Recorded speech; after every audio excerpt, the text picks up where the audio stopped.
From millionaire prankster If I saved every penny I had, I think I would have close to $1 million. to part-time Taco Bell employee. I got a job. I work at Taco Bell. I've been there since February. This is the story of how Andrew Hales lost everything while maintaining a mature attitude about his own poor choices. Let's see how I became broke. Virginity rocks.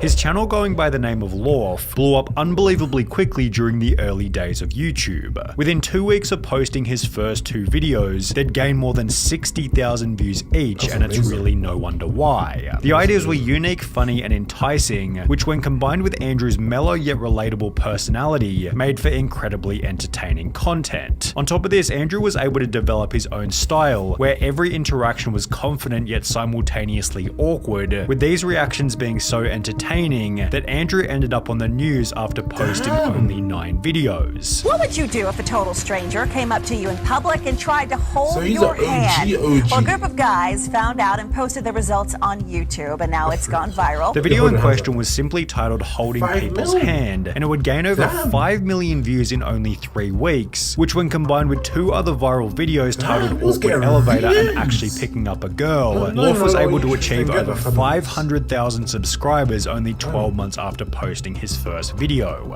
In the process, Andrew maintained a strict upload schedule, posting a prank every single Monday for over 50 weeks straight, while showing strong accountability in each video description, such as this is the first week after 50 weeks in a row that I didn't upload on Monday. I hope you'll forgive me. Andrew's consistency and desire to improve the content led to 2 new innovative videos titled Giving Service $200 as well as paying for people's groceries. And while this type of content has since been popularized by Mr. Beast, it was basically unheard of in 2013, helping Lorf to pass 1 million subscribers only 6 months after hitting 500,000. However, while it seemed as though everything was going perfectly, Andrew began to experience a few major problems. With the prank genre now being significantly more popular on YouTube, Lorf had to compete with other channels who were able to achieve better reactions by faking their videos. Andrew would diss these fake channels in a video titled Easy Way to Go Viral, before posting a series of his own ironic, obviously fake videos, showing just how easy it was to achieve an inauthentic reaction. Andrew went on to state that despite his success, this was a pretty depressing period in his life. So I called my mom and she didn't pick up, and my dad and he didn't pick up, and I hadn't seen like any of my friends in a month or so, and I just felt like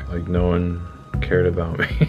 Yet these kinds of videos would only add to his charm as a relatable guy who was willing to talk about his darkest moments. This gave him a positive social media image as someone who was unconcerned about always looking perfect, which would continue into videos such as this one, simply titled Crying, where Andrew would talk about some of his deepest insecurities before receiving comments such as, "Dang Andrew, I love you so much. Thank you so much for being so real. It allows others to be in their feelings and be okay with how they are. It does that for me. Thanks man, I love you so much." What's crazy is that every person that watches this video can relate in some way. Much respect to you, sir. Andrew, you are a goddamn legend for posting this vulnerable of a video. I love you man, ride the wave. But while Andrew's reputation was at an all-time high, his motivation to produce content was at an all-time low, leading to the announcement that he was done with the pranking genre altogether. For now, I really need to just take a break from social experiments and pranks, and I can't do them anymore. They're all the same to me, and it's just really boring. It's making me depressed, and I don't know, I just need to try new stuff. This new stuff that Andrew planned on trying was also explained in the video. Interview stuff. We have like a little set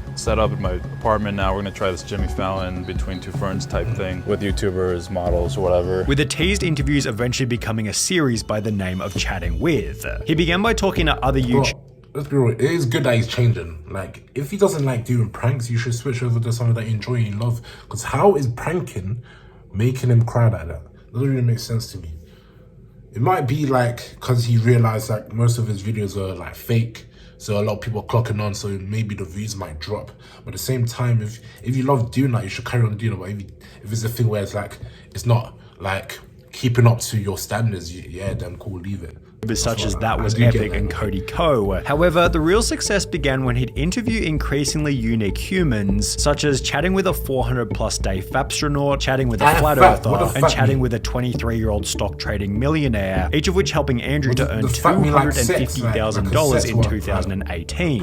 Andrew would back this up by earning a further $200,000 in 2019, and by all accounts it seemed as though there was nothing that could derail his success. He'd announced that the Chatting With series would continue continue into 2020. Got like 4 interviews already planned out, ready to rock and roll for 2020. Although there was no way that Andrew could have predicted what was just around the corner. I was doing these chatting with. COVID canceled like the first 5 I had going into 2020, and so I had to start vlogging and experimenting. As mentioned, the pandemic put a stop to the Chatting With series, forcing Andrew to experiment with various unrelated videos. He posed dancing, skating, and reactions, yet none of these blew up to the same degree as his content had in the past. When Andrew returned to the Chatting With series after isolation, each episode averaged only 50,000 views each, leading him to admit that the channel wasn't doing so well. My channel's been dying. I've been pretty lost this year. It's been a very humbling year, definitely. Which had been the partial result of a few poor habits. March, April, in quarantine, watching movies, smoking weed, drinking. It was awesome, but also depressing. However, in all actuality, Andrew's worst habit might have been overspending, as only 2 weeks later, he'd upload a video titled Credit Card Debt, in which he'd explained that he owed approximately $50,000 to the bank. Man, these credit cards. Hold the fuck on. How the fuck you own over 50k to the bank? What the fuck did you do? No. Companies or banks or whatever, yeah, they really sneak up on you, and then whoops, They do. $200 They are a bastards, month but of still, interest Jesus. accruing every month. By this point, Andrew's channel was only gaining 1 million views per month, with no foreseeable increase in the quality of the content, as he had to sell most of his YouTube gear just to service the loans. I had a 70D and a Canon 5D and 2 SM7Bs, and I just sold it all, and that paid off 1 credit card. In the process, Andrew moved out of LA to a more affordable area. I found this Airbnb 2 months ago for $400 a month, and we're just pinching pennies and just trying to rapidly get out of debt. Where he'd film a video titled How I Became Broke, summarizing the situation that he'd found himself in. Didn't manage my money wisely. I traveled a lot. I went to Russia, Japan. Another big thing is taxes. I always forget to save money for the taxes, and then it's boom, you owe 40 grand. It's all the while paying $3,600 a month for this rent. That was a big mistake. That was just a dumb What the flex. fuck did you put? Weird flex.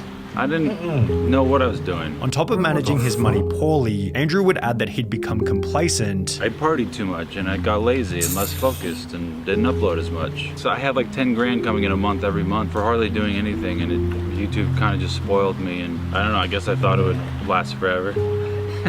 But it started to go down and down and down. And while it was depressing that he'd spent every dollar he ever made from YouTube, this video would also become a turning point. As was seen in the early days of his channel, Andrew's audience simply appreciated the honesty, with the entire comment section offering words of encouragement. Andrew's ability to just keep it real and say vulnerable things out loud transparently is incredibly endearing. Inspiration to be more open. can tell, Andrew, he's you're a a- legend, man. Your openness and candor has positively impacted more people than you realize. Takes a real man to admit and truly reflect on the real mistakes He's one a real made. person, can And tell in you order to what he move doesn't forward and finish. do better, you have to do just that. Maybe These comments, in pranks and combination fakes, with but the that's video's strong performance, led Andrew in a brand new direction, where he'd basically document what it was like to be someone rebuilding from zero, which turned out to be an incredibly entertaining genre. On the 1st of October 2021, Andrew uploaded a video titled I Got a Job, in which he'd explained that he'd returned to old school employment. So I got a job. It's with this company called Amazon. It'll be my first job in about 10 years.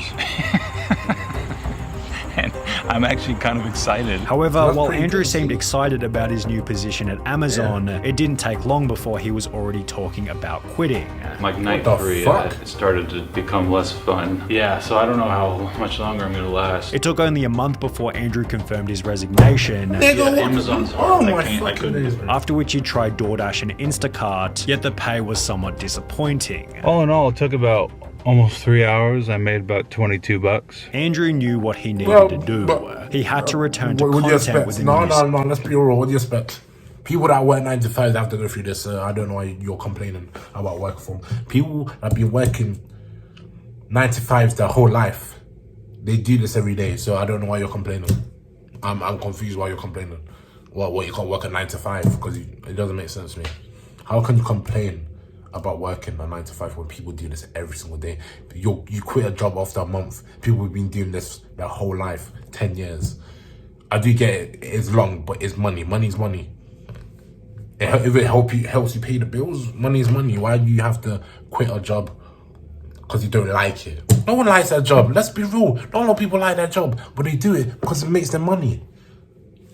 I'm like, successful series. Still need to figure out some kind of thing where I wasn't just That's just shooting in the lazy dark. to me, bro. You know, I had some That kind of is very set lazy, thing. bro. Still figuring that out. Taking inspiration from his chatting with videos, Andrew launched a series titled People On, in which he went out on the street to talk about a range of interesting topics, one of which being people on credit cards, in which it's obvious that Andrew has learned his lesson.